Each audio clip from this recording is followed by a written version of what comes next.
ભૂપેન્દ્ર ઝાલાનું આટલા સમયથી કૌભાંડ ચાલતું હતું તો કોઈને કેમ ધ્યાને ન આવ્યું? આ નિવેદન આપ્યું છે અપક્ષ ધારાસભ્ય ધવલસિંહ ઝાલાએ।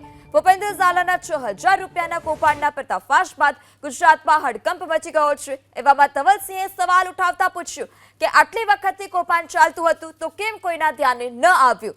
આવા કોઈ પણ ચરમબંધીને છોડવા ન જોઈએ। તો ધવલસિંહે નાગરિકોને અપીલ પણ કરી કે લોકો આવી લોભામણી લાલચથી દૂર રહે।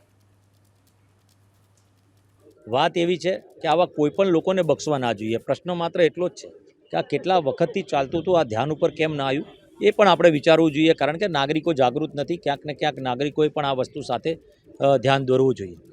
આવા કોઈ પણ ચમરબંધી હોય એને છોડવા ના જોઈએ, કોઈ પણ હોય। આનો ગુનો સાબિત થાય એટલે એને કડક ને કડક સજા કોઈ પણ વ્યક્તિને થવી જોઈએ। આ એક વસ્તુ માત્ર માટે હું કહેતો નથી, પરંતુ તમામ જગ્યાએ આવા કોઈ લોભામણી વસ્તુઓ ચાલતી હોય એના પર બેન્ડ લગાવી અને એના પર કાયદેસરની કાર્યવાહી થવી જોઈએ।